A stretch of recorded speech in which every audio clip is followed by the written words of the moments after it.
You can be sure we will charge and advance the investigation toward the most serious charges that can be brought because this is unequivocally an unacceptable evil attack, Attorney General Jeff Sessions, shown in April, said on Good Morning America.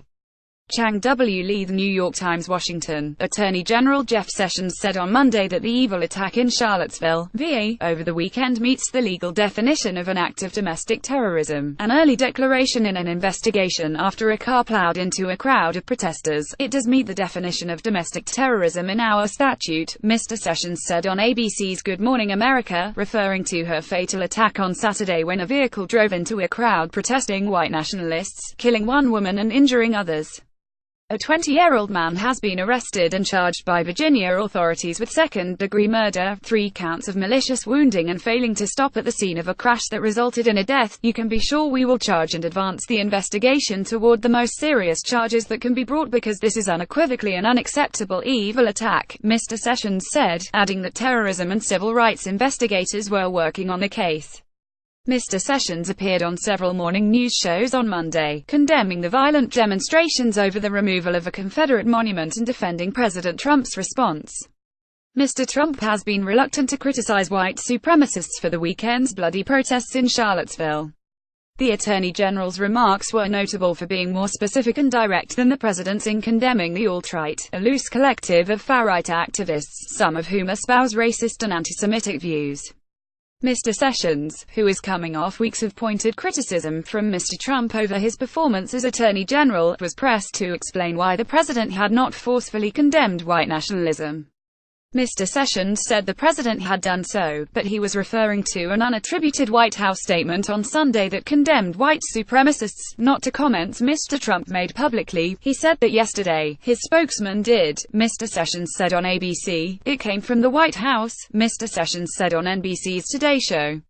It was authorized. I think we're making too much of this, Mr. Sessions added on CBS This Morning. As United States Attorney in Alabama, Mr. Sessions was accused decades ago of making racist comments, something he has denied. But critics again assailed him as racist during his Senate confirmation. But Mr. Sessions' record on law and order suggests a more nuanced view. I've always said he's good on criminal civil rights enforcement, on hate crimes. I think he really cares about it, said Vanita Gupta, the president of the Leadership Conference on Civil and Human Rights. Ms. Gupta was head of the Justice Department's Civil Rights Division during the Obama administration. The problem is, he's completely unwilling to address systemic problems. Mr. Trump was scheduled to meet in Washington later Monday with Mr. Sessions and the FBI Director, Christopher A. Wray, about the Charlottesville incident, the White House said. Mr. Trump has been on vacation in New Jersey. Mr. Sessions said that Mr. Trump would speak to the people later on Monday. The domestic terrorism language is largely symbolic. Many of the law's stiffest penalties are for international terrorism that do not apply domestically. But the debate over language has raged for more than a decade, as Muslim groups in particular argue that the word terrorism is used only when the attackers are Muslim.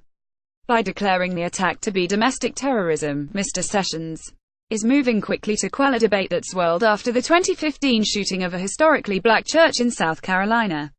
Dylan S. Roof, a South Carolina man who had once worn white supremacist patches, killed 9 people in that attack. Loretta E. Lynch, the Attorney General at the time, declared hate crimes the original domestic terrorism. But some civil rights groups wanted her to go farther. Under federal law that was expanded after the terrorist attacks of September 11, 2001, a violation of federal or state criminal law qualifies as domestic terrorism if it appears to be intended to coerce or intimidate a civilian population or to coerce the policy of the government. But domestic terrorism carries no additional penalties. Investigators rely on charges like murder and assault in prosecuting these crimes. The Justice Department announced over the weekend that it was opening a civil rights investigation into the Charlottesville incident.